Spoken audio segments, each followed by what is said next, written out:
I am so excited to be here with Bailey Harris. She is 18 and is releasing her fourth book for kids in the Stardust series. She is an activist and she is on a mission to teach kids about the wonder of science. Hi, Bailey. How you doing today? Hi, good. How are you? Oh, I'm so good. And I might add, just selfless, shameless plug here, but I wrote the foreword for your latest. Yes. And it's such a privilege. I was like, I need a woman and I need like someone who's super cool. I don't know. I was just like, both of those combined as you. So I was like, perfect. I'm super cool. I'm gonna take that. That is awesome. Yeah, actually, in the process, I gave some of your books to a neighbor who has, I don't have kids. So she has a 5-year-old and read your books and absolutely loved them. That's so So cool. taken by it, and we had the greatest conversation afterwards. So the start, can you briefly explain where the name Stardust came from? Yeah, so when I was like 8 years old, I was watching Cosmos Space Time Odyssey. I said that weird, but with Neil deGrasse Tyson. And like I was obsessed when I was younger with watching it. And just in one of the episodes, he was talking about how we're all made of stardust. And that made me like freak out as like an 8-year old. Especially living in Utah, where it's like super religious and just growing up in like a community like that where I was not. Having that like really inspired me to like go upstairs. I just started putting my brains into like a little document. So yeah, I think that's where it came from. Is just like Stardust. That makes sense. Yeah, we kept having this conversation of so he would say, "Oh, I'm made of stardust. I'm made of stardust. Everything is made of Mhm. stardust." I have to ask, you've seen the Carl Sagan version, Yes, yes, I right? have. Yes, I've seen a little bit of it, but I definitely need it. I know, I need to get into the, I need to get into the other one as well. Yes. Carl Sagan. Yes. So the fourth book now is about evolution. So I'm a Mhm. biologist. I'm a plant ecologist actually, and I've transitioned to critical thinking and science literacy. But biology is near and dear to my heart. And this Mhm. book follows Darwin on his journey. Can you explain? Yes. Yeah, so the premise of like the book is like Charles Darwin, as you know. And then so it talks about plants and animals and um how things evolved. And it's just like the way that Charles Darwin explains evolution, I just thought was just like so fascinating as a kid. So I was like, oh my God, that would be perfect for a children's book because it was so cool to me to learn that on this little island that he went to, the Galapagos, like he was able to study so many amazing, like the beak size or, the iguanas. And I was just like, this is so cool when I started like researching. I'm not like a biologist by any means, not as educated as you, but I just think it was so a great way to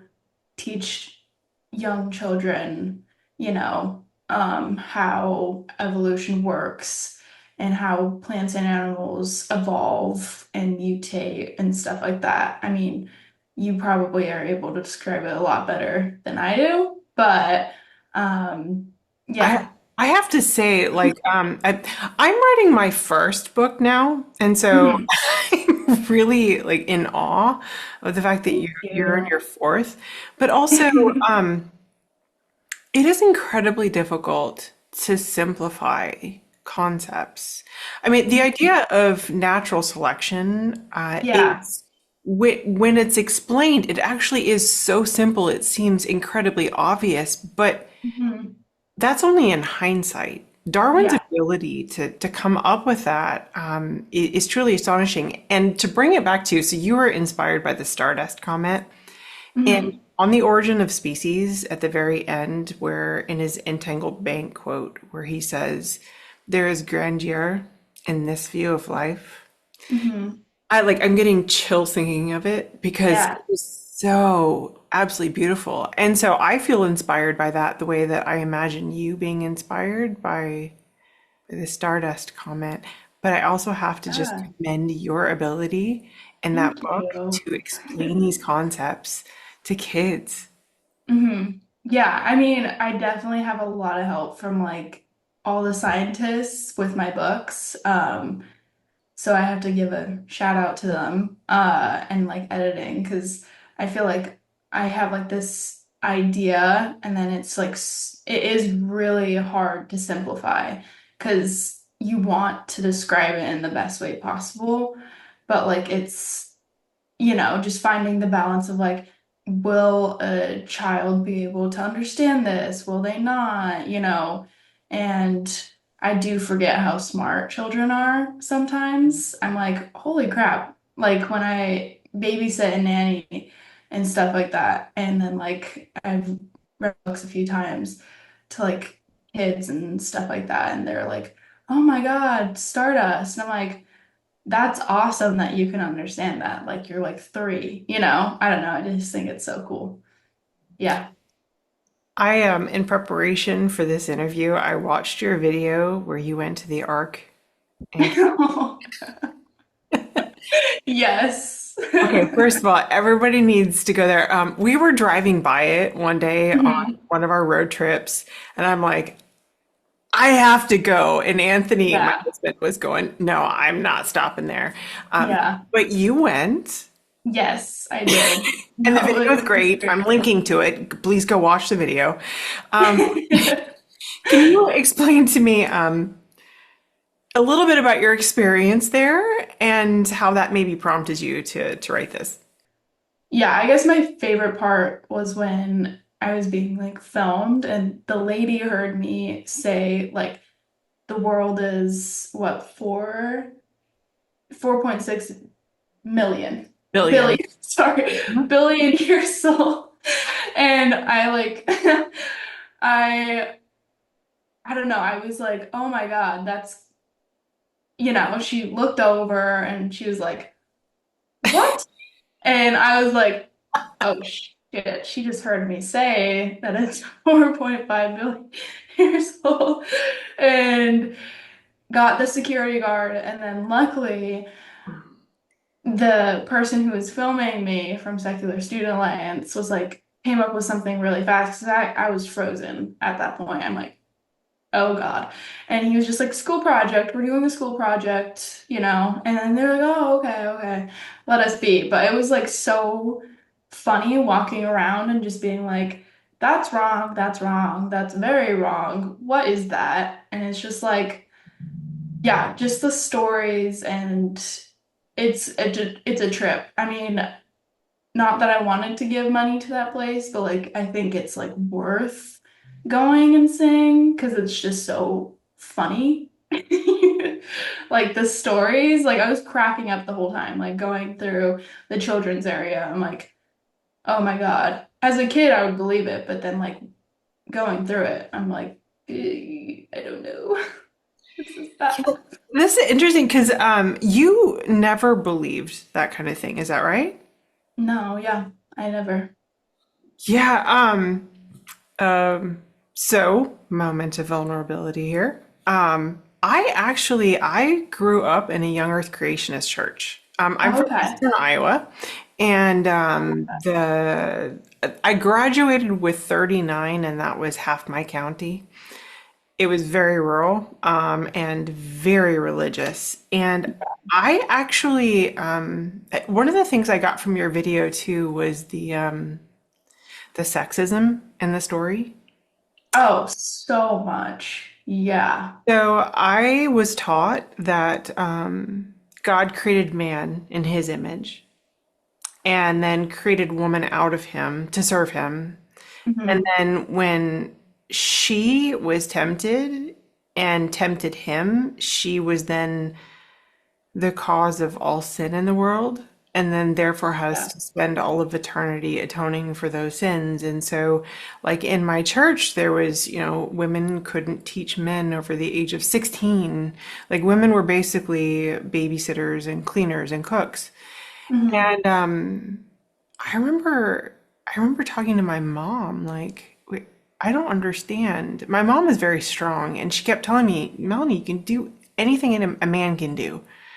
And then I was going to this church who was teaching me otherwise. Yeah. And I remember I was in college. I was a biology major because I wanted to Hmm. be a vet.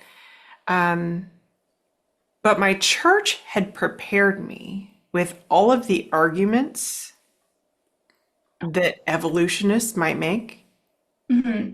to inoculate myself against those arguments.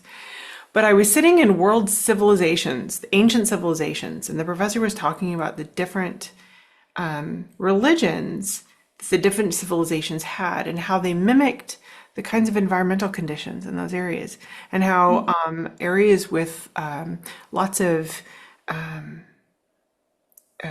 that was chaotic with lots of environmental upheavals, storms and floods and so on, had wrathful gods, whereas in stable environmental conditions had peaceful gods. I literally remember in class, so you described your moment with Stardust, you had to go upstairs and start writing your book. I remember sitting in class like this going up and then my brain sort of blowing up. Wait a minute. Man created God, not the other way around. And wow, does that make sense? Hmm. And so for me, and then I studied biology and I started actually listening to those arguments and hearing them and understanding the power of them. But for me, where the the denial came from was something else. Okay, all of this is to say, I'm curious how you think about the people who believe these kinds of stories. They equate, if you believe in God, you can't accept evolution. Hmm. And then they have all kinds of stories to deny what the science says and replace them with something that supports what they want to believe. So I guess I'm curious how you might, where you think that comes from, how you might address that. Um, yeah, that was a Yeah. lot. I mean, I totally understand why people believe in God. I mean, you have sense of community, which is a huge thing in evolution when you think about it, that comes from tribes, right? Like the creation of community through our system. Like that's like what we crave as humans, right? Like partners, friends, whatever it may be, that's what we crave. So I totally understand that, like, believing in something altogether, having that community, it's, it's what we need. So I totally get why people link on to something because I think it is confusing, right? You're human,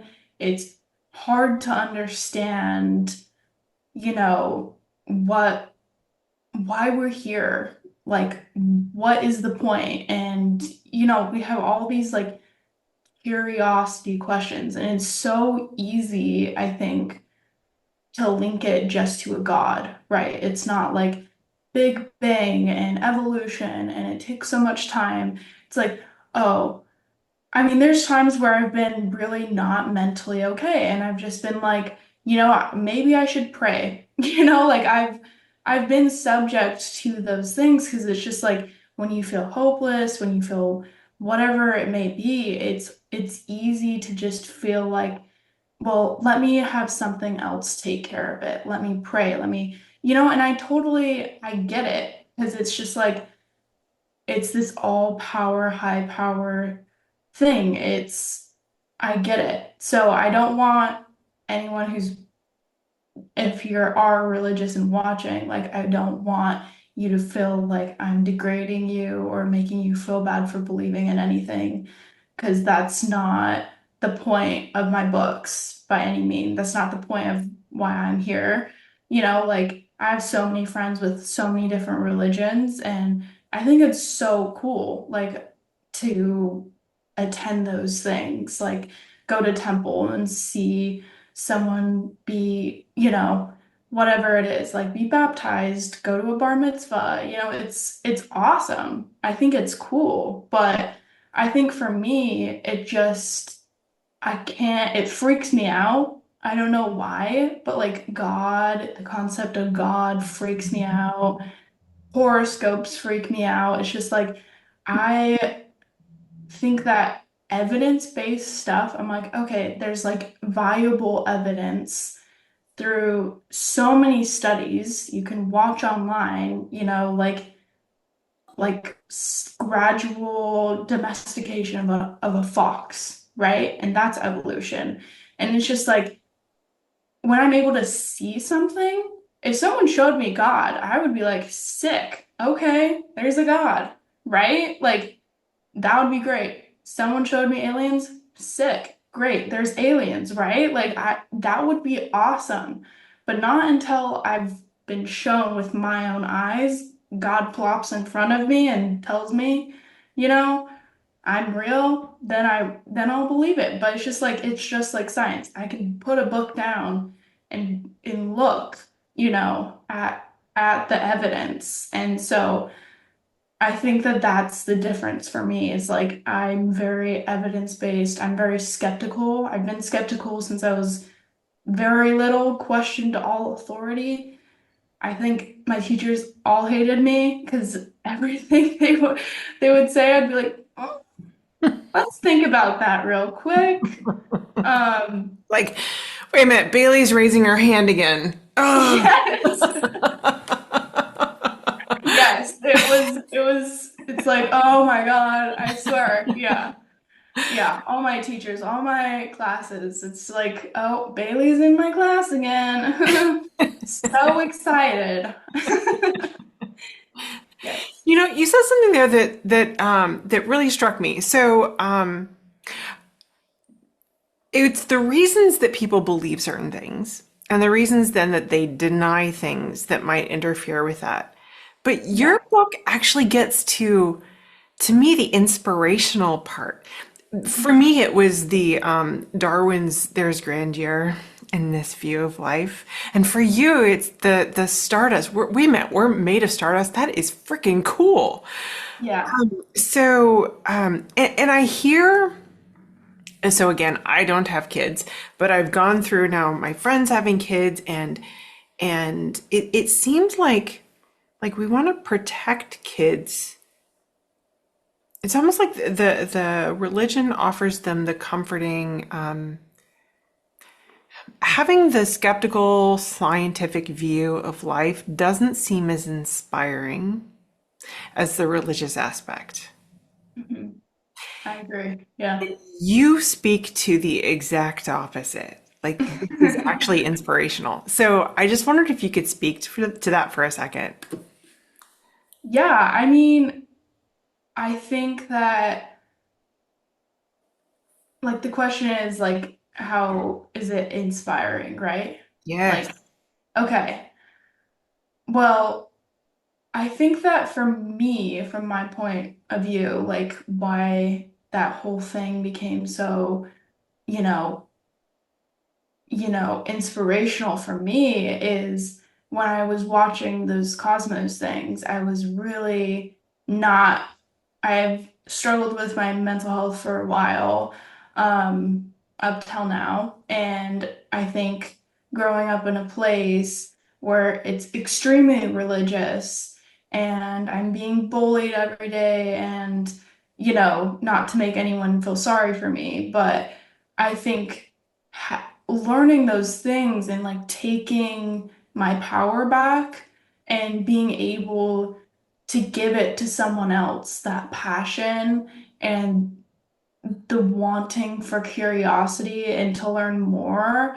And like, I don't know, maybe there's a little kid like me that is also struggling and just wants to learn more, maybe is getting bullied or whatever, and that book can help them, kind of go down that path of creating something and out of something that was negative into something that's positive. And I think that that is what makes it inspiring for me. I wish I, knew more on the other side, but that would probably have to be someone else talking. But yeah, I don't know. I think that's where I find myself, you know. It is really disheartening to hear that you were bullied. I almost want to like for myself, because growing up in where I did, where there were very few kids around, and those that were, the church was the center of everything. There Mhm. was not an alternative Yeah. to, they were preparing me for the evil outside world, Mhm. but I didn't have access to it personally. And I'm almost wondering like what young me would have done had I had someone like you around who was communicating those things in an inspiring and educated way.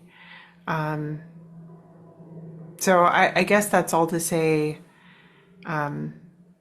we never know the impact that we have. But my goodness, are you killing it? Thank you. Yeah. Yeah, and I also like now that I'm older, just like there's so much empathy within me for those kids. I mean, like their parents taught them that stuff. And, I think before it was a lot of hate and it was just like, it really like messed me up. But now I'm just like, I feel bad. It's like that's all they knew. And that's just something that, I have to let go. And I just think it's all a learning lesson in the end. And I don't hold anything against those kids, you know. Wow, you're very brave. I one of the I watched you give your CFI talk. SciCon, the Center for, Yeah. yeah, okay. So I did not, okay, background for me. I was a biologist and Mhm. teaching at a college. I was teaching general biology to students who didn't want to be scientists when they grow up. And I love biology, don't get me wrong. But I kept I kept thinking, is this what students really needed to know? Like, science is so important. Understanding how the scientific way of thinking can help us understand the world around us is so important that I felt like what I was doing is bogging students down with what we know as opposed to how we know it. Mhm. So I shifted what I was doing. I created another course, and in that process, I found the Center for Inquiry. I did Mhm. not know it. Carl Sagan, my hero, was one of the founders. I didn't know it was there. I didn't attend my first SciCon until like 2022. You were there in 2019. What were you, 12 on stage? I think so. Yeah. Oh my gosh, that is absolutely mind-boggling to me. The fact that I found that community though, in turns out there was a place for that community you were talking about. Mhm. How we're a social species, we need community. And there is community out there that isn't necessarily organized around these other beliefs. Yeah. Meant so much to me. How about you? No, yeah. I mean, having those like speeches, being able to like hang out with people who are like-minded individuals is just like it's so healing and just awesome. I think it's, you know, just like being able to be, you know, around community is amazing. And I'm so lucky to have been invited to all those amazing, you know, Freedom from Religion Foundation is really awesome as well. CFI, all of them. I just feel like they're just, it's beyond, I'm beyond thankful to have those for sure. Yeah. Was 2019 the last year where you were there? Yes, I think, yeah. Okay. One of these days I will meet you at one of these. Yes, I will definitely want to meet you there. That would be awesome. I would absolutely love that. You know, one of the things, because my course is for college age students, but I've taught high school students. But I constantly get questions from parents who want resources for younger kids. Mhm. And oh my goodness, are your books absolutely just brilliant for that? So I guess I'm curious, like what age these your books are for, how you intend, like how you see them being used. Like, are the kids students? Are the kids reading them? Are the parents reading them to the kids? Is this, um, uh, yeah, please explain. I feel like the ages that I've been able to connect with has been like lowest 5 years old. Um, there was one kid who was like extremely smart, and I was like, let me try and see, and he was like 3, but that's a different case. But definitely think like 5 and above. I've had parents reach out and be like, "Oh my God, I read this to my kid and I learned so much." So I mean, I think it could be for adults too, because sometimes these topics can be extremely confusing. So I think having like that simplified version, I don't think it's shameful to read, you know, children's books. I do. So I think it's like a really great way and a fun way to learn about science, about the universe, about how our bodies are made out of stardust. So, I mean, I learned so much from researching and getting the knowledge. So I think it's for whoever, whenever you want, I think. Yeah, again, your ability to distill these concepts as a science communicator, I can really appreciate how difficult it is to do that. And I agree with you. Like, I spend a lot of time trying to figure out, I work with a lot of researchers, Mhm. and I love them if you're watching. I love you, I appreciate you, but they don't always know how to talk to people, Yeah. Yeah. let alone little people. And so I worry about translating Yeah. what they're saying to something that more people can understand. I find them very appreciative of Mhm. having people being able to communicate to reach a broader audience. But I also can just appreciate how hard that is to do. And you are really, really good at it.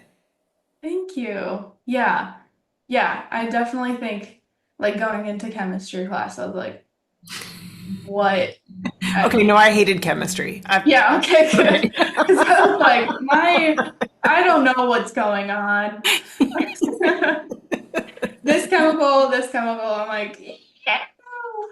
But that's another one I have to tackle. Is that your next book, No, chemistry? I don't know. Oh, wait, it kind of is, maybe.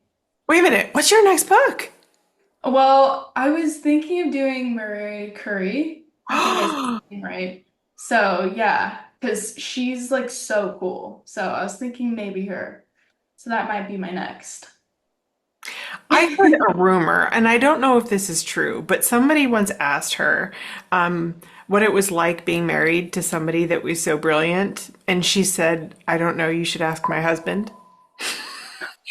Again, I don't know if that's true, but I really want it to be true. Oh my gosh, she probably did. She's so cool. Yes. I love Okay, it. so you have a Kickstarter for your book. Can you explain more about Mhm. that and how people can help? Yeah, totally up to you if you want to get my book or not, but please do. No, get your book. Get her book. Get her book. Yeah, it's going live January 14th. And then the Kickstarters really help like me and everyone working on my book to gain exposure and also like broaden the audience. So people can go onto my own personal site as well. And that's just Stardust Science. And then also on my site is the Kickstarter, so you could do that as well. But through Kickstarter too, you can find it. So yeah. And if people are watching this after January 14th, are there other ways they can help? Yeah, I'm pretty sure I sell on Amazon and then also on Stardust Science on my website too. Okay, for those of you watching, it is impossible to overstate how great these books are. They are inspirational, they are beautiful. Stories in them are compelling. And as you can see, the author is absolutely genuine and wonderful, and you can see her in these stories. So please do yourself and the little people around you a favor and get her books. Thank you so much. Is there anything you'd like to add before we end? No, yeah, I just really appreciate our time together and I'm so glad we met and hopefully I get to see you and meet you soon. Love that. I would love Yes, that. And I expect an autograph in of a book. course. Okay. Okay. Yes, on the house. Yay. Okay. Great. Thank you so much. Yes, thank you.